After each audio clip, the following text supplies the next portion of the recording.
I never could have imagined that my life would end up this way. I didn't think I'd end up having my own show. I didn't think I'd end up being in movies. I didn't think I'd have a talk show. I didn't think that I would be a cover girl.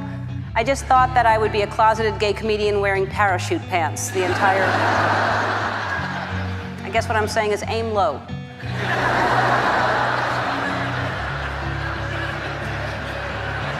Thank you to all the graduating class of 2009. I realize most of you are hungover and have splitting headaches and haven't slept since Fat Tuesday, but you can't graduate till I finish, so listen up.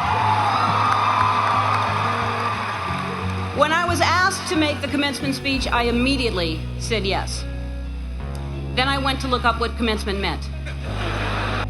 But I'm honored that you've asked me here to speak at your common cement. I thought that you had to be a famous alumnus. You had to graduate from the school. And I didn't go to college here. I didn't go to college at all, any college. And I'm not saying you wasted your time or money, but look at me, I'm a huge celebrity.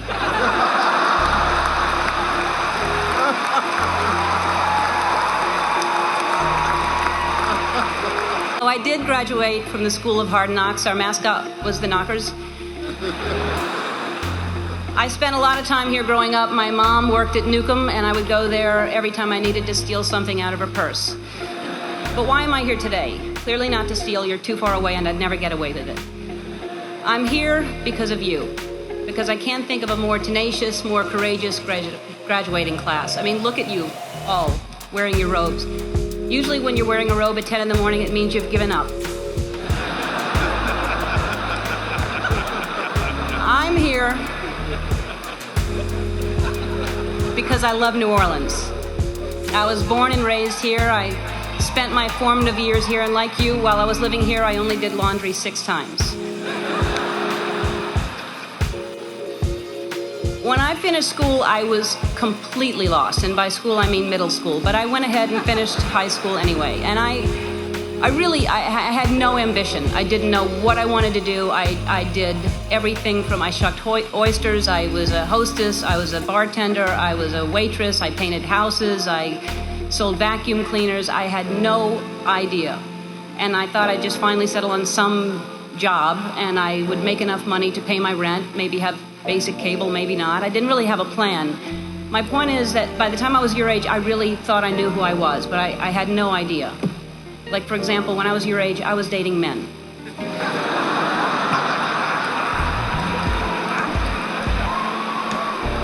So what I'm saying is, when you're older, most of you will be gay. Is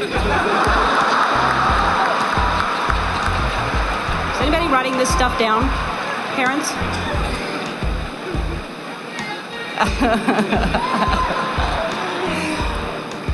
Anyway, I had no idea what I wanted to do with my life, and the way I ended up on this path was from a very tragic event.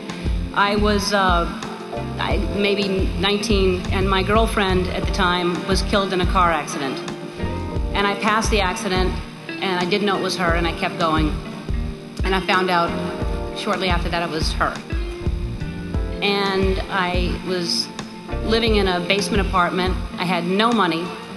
I had no heat, no air. I had a mattress on the floor, and the apartment was infested with fleas. And I was soul searching. I was like, why is she suddenly gone and there are fleas here?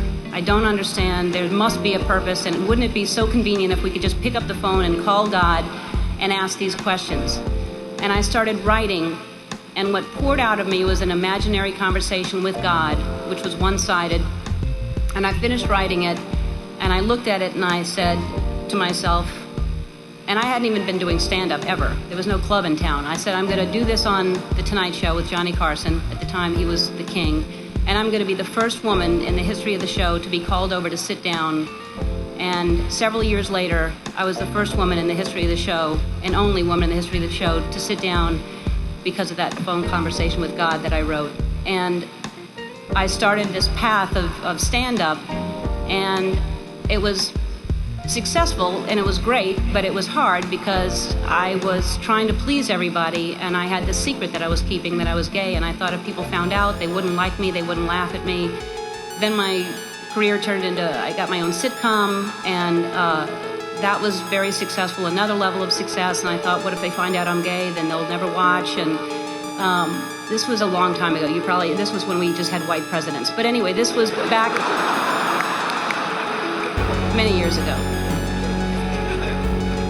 And I finally decided that I was living with so much shame and so much fear that I just couldn't live that way anymore. And I decided to come out and make it creative, and my character would come out at the same time. And it wasn't to make a political statement. It wasn't to do anything other than to free myself up from this heaviness that I was carrying around. And I just wanted to be honest.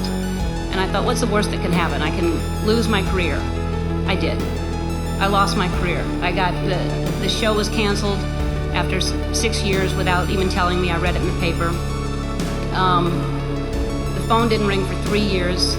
I had no offers. Nobody wanted to touch me at all. And yet I was getting letters from kids that almost committed suicide but didn't because of what I did. And I realized that I had a purpose, and it wasn't just about me, and it wasn't about celebrity, but I felt like I was being punished, and it was a bad time. I was angry, I was sad, and then I was offered a talk show. And the people that offered me the talk show tried to sell it, and most stations didn't want to pick it up. Most people didn't want to buy it because they thought nobody would watch me. And really, when I look back on it, I wouldn't change a thing. I mean, it was so important for me to lose everything because I found out what the most important thing is to be true to yourself.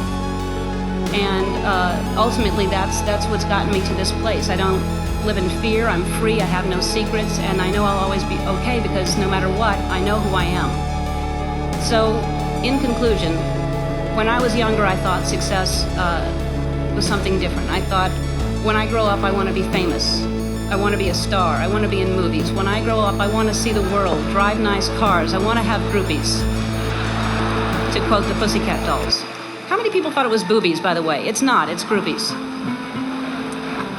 But my idea of success is different today, and as you grow, you'll realize the definition of success changes. For many of you, today, success is being able to hold down 20 shots of tequila.